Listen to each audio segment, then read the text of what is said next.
Welcome, Amber. Thanks for participating in this gallery talk. Thank you, Lisa. So hi, I'm Amber. I'm the artist that has the show Equilibrium at the Hutchinson Center for the Arts, which is an amazing space. I live and work in Mankato, Minnesota. I have a fabulous studio in my basement that my husband and I renovated. It's just me, my husband, and two very fluffy cats. I occasionally teach at Mankato State and sometimes at the St. Peter Art Center, like community arts.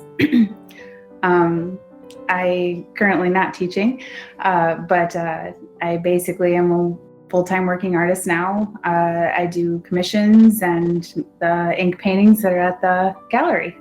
I have a bachelor's degree from Mankato State, and then I got my master's degree there also. And then I went to North Dakota for my Master of Fine Arts.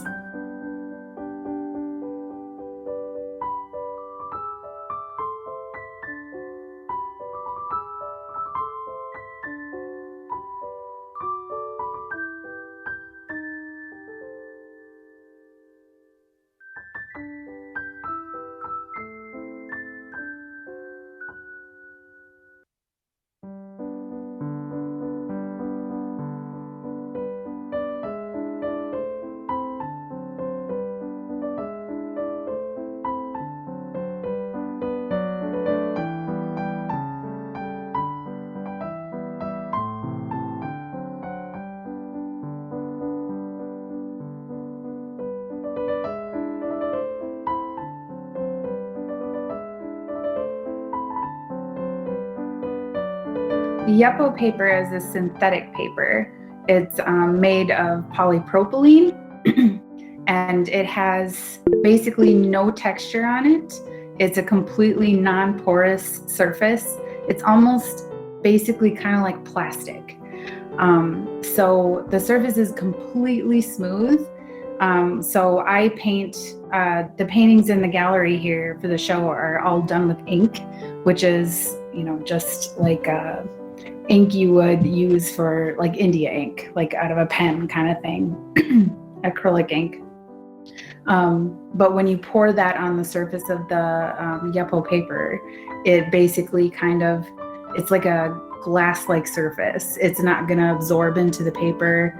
It makes it so I can scrape off the ink if I want to. It makes it so I can put a bunch of different layers on it. I can take it off with alcohol if I want to, which if you're doing something like, for example, watercolor paper is really absorbent. So that's gonna react a little bit different than something like a really smooth surface. When you put the ink on that paper, and you said it's like glass, like how long does it take to dry? Oh, it depends on how much material I've used. What I actually do is I pour rubbing alcohol first. A lot of people get it confused too. Like it's not alcohol ink that I'm using. It's just regular ink and rubbing alcohol. So I kind of lay down this rubbing alcohol first and then put like kind of drops of ink in. And sometimes I move the paper. Sometimes I, blow on it. Sometimes I smash things on it. Sometimes I use plastic wrap or something. But it's this rubbing alcohol and the ink actually repel each other. They're not friends. So what happens is like the ink actually like spins and moves the whole time. It's a really neat thing to watch. I have videos. I don't know how to share my screen. I'd show you, but the ink then, alcohol obviously evaporates and the ink is kind of left. And no matter how much I manipulate it, it's never what I think it's going to be because it always ends up having a mind of its own. So I'll leave it overnight and see how it looks when I come back to it the next day. Sometimes it's still not dry the next day. Most of the time, ink and alcohol kind of seeps under the paper, and I have to like flip it over and let it dry for a whole nother day. So it could be up to like a 3-day process. And then sometimes I even layer more ink on top of it or try and manipulate it even further if I don't think that the colors and the background have been built up enough. So it could be many days that it's drying, up to 6, I'd say.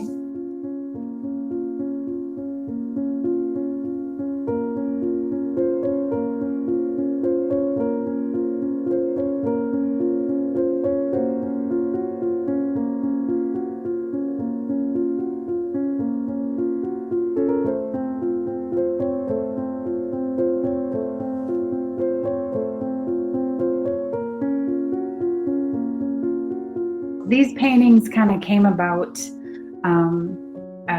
as a reaction to what was happening kind of in my personal life.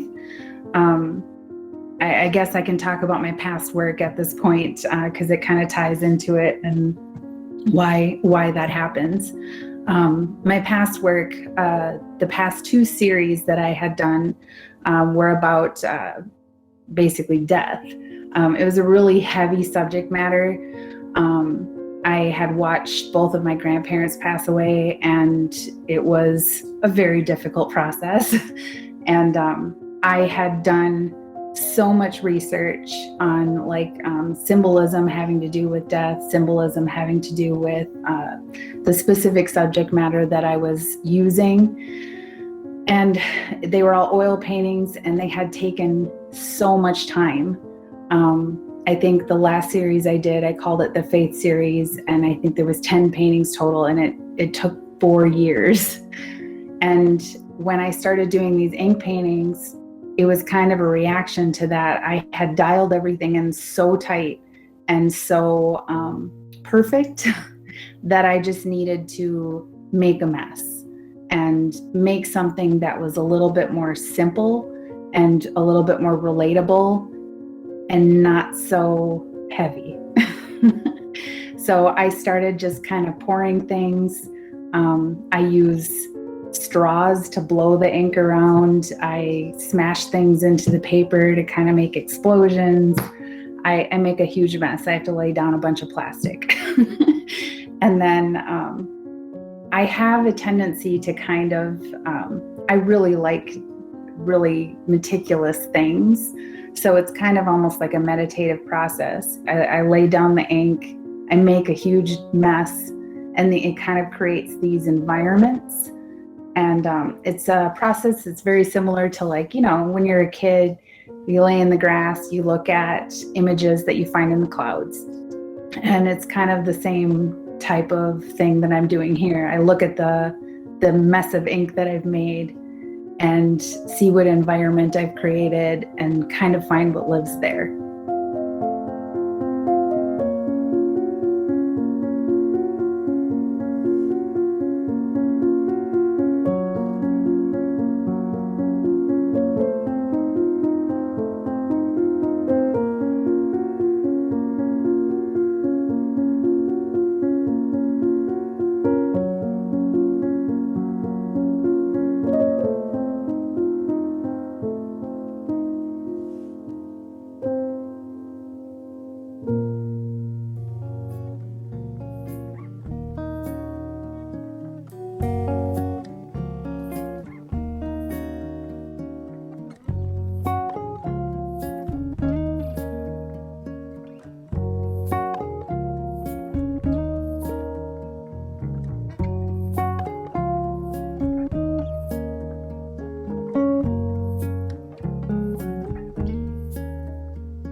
I think the reason that I'm gravitating more towards the natural world is because it is kind of calming.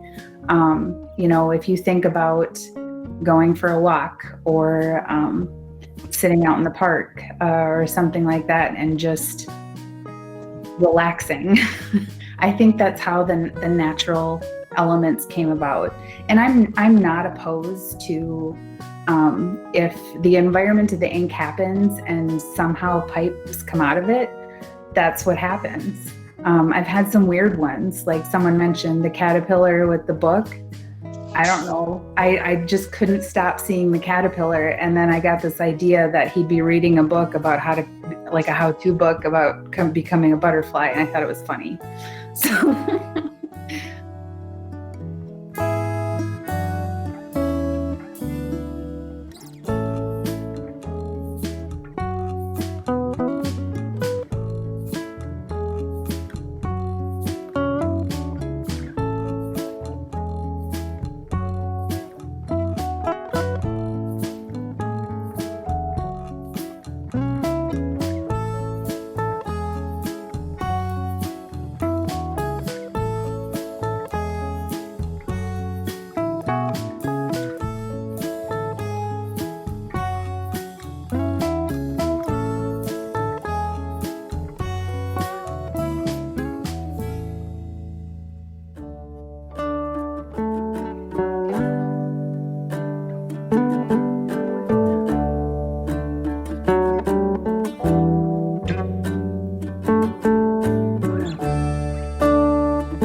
switch gears a lot, or do you stick with something and then really exhaust it? No, I mean, I do kind of like favor different mediums for a while. Like I'm currently obviously favoring ink, but I really go back and forth a lot.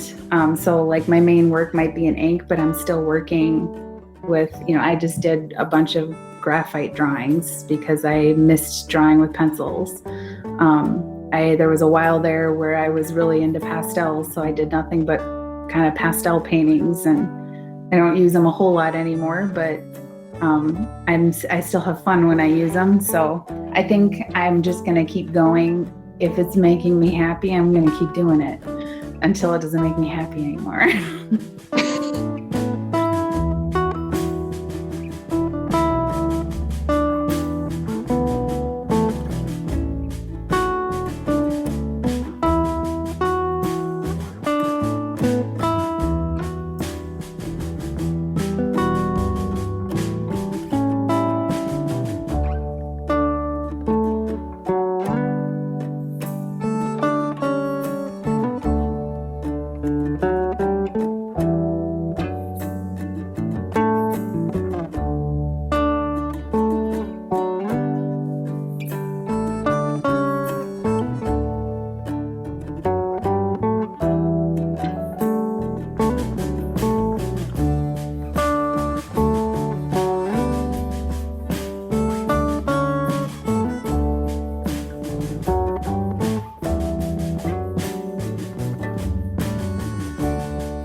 Responding to the movement of the paint on the surface, which is very painterly, you would think. But there's also seems like a lot of drawing, and there's a lot about the edge and line and value that seem more linked to drawing. Would you agree, or would you disagree with that?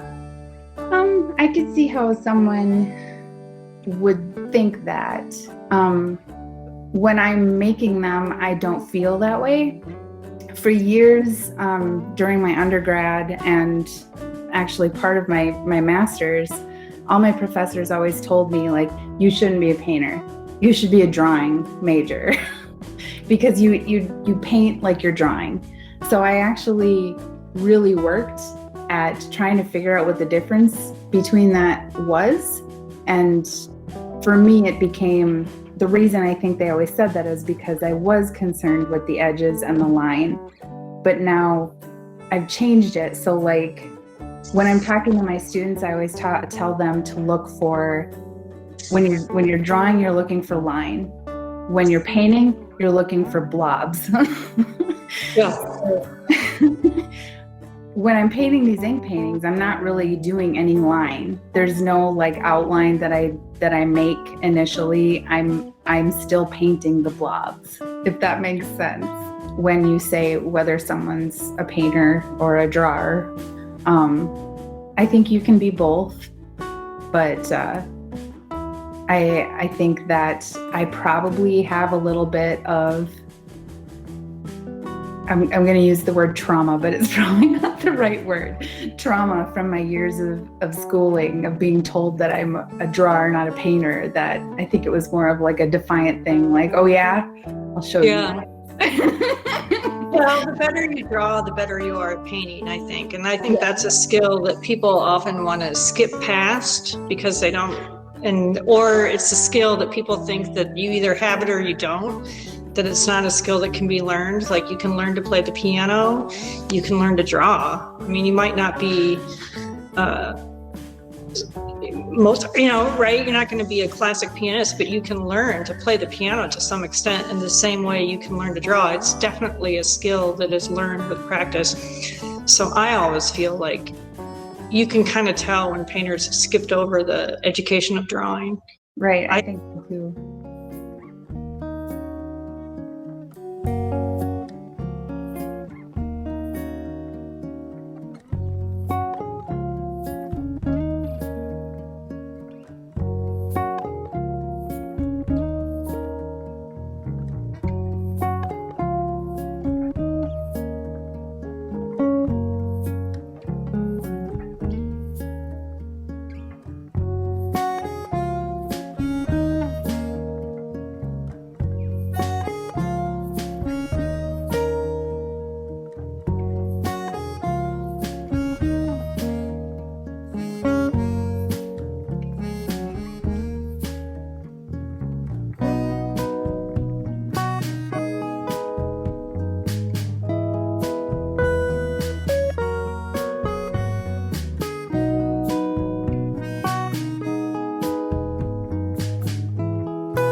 At the beginning of the pandemic, I think all the artists thought, wow, aren't we going to be super productive? I'm going to use this time wisely. And I, for one, haven't used it wisely at all. And I'm just wondering how effective you've been at, or have you, there's no difference because, whatever.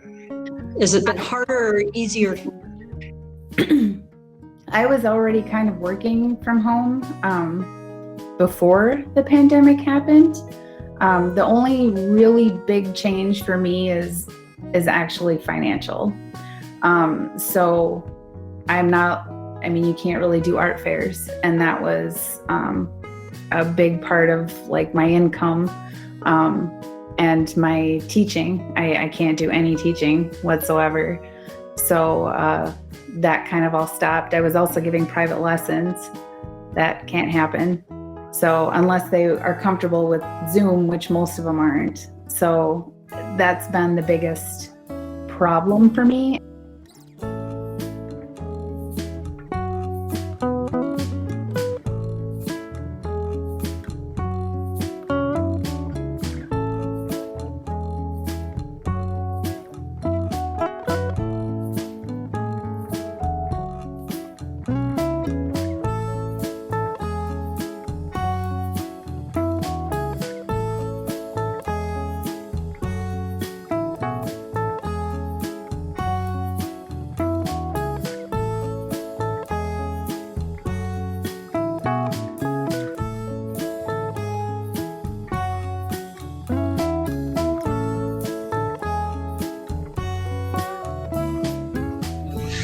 I responded to the darker ones, the crow and there's a skull, and the ones that are heavier. And then I can't remember, it must have been in that series of questions I sent you where you talked about your interest in romanticism and that artistic movement. And I wasn't looking at that in your work. And then as soon as I read that, I was like, oh yeah, that's obvious. You can see that like really looseness and the sense of light and the color in your work. So has that always been a part, that particular interest, or is that newer? I think that started with the heavier series, a couple series that I had done about death. I kind of was looking for a little bit of inspiration, and I think what pulls me into, I've always liked romanticism, and what kind of pulled me into it is the fact that it's so over dramatic. It's like the soap opera of the art world. It is. It's like the Spanish novellas.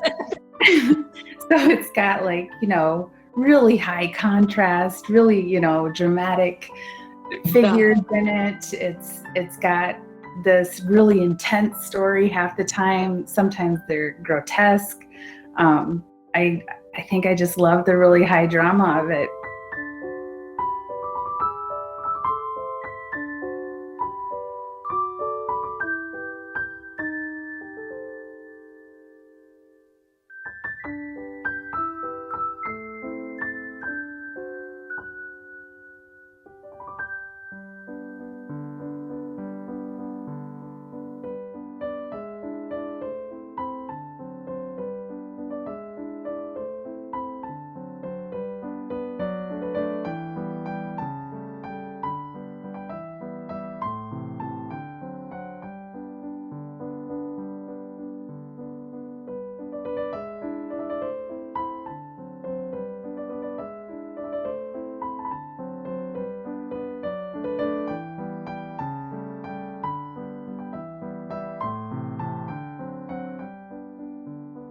Well, I'm interested in as an artist, but I think other people that aren't artists are also interested in what your creative process usually looks like. I mean, you've alluded to it a little bit where you work in the studio, you make a mess, but I guess I'm interested in, do you work every day, whether you have work to be done as a real rigid set routine and practice, or you need a deadline, or just what's your mode of operation as a creative person? I work mostly every day, whether it be on, paperwork type stuff or actually creating paintings.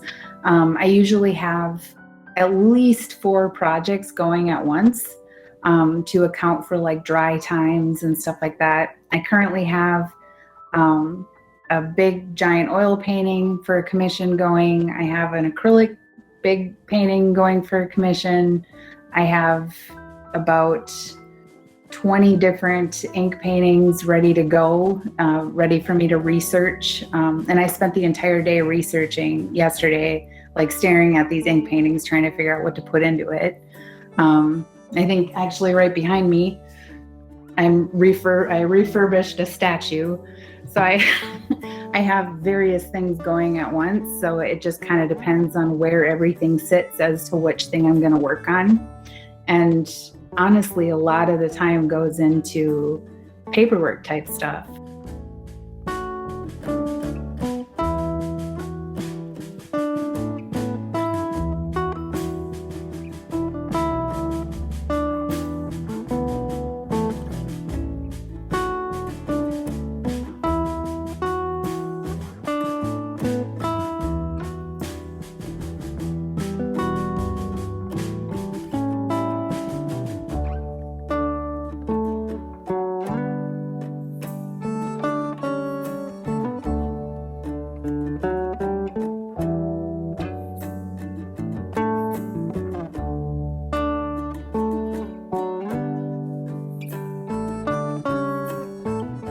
All right.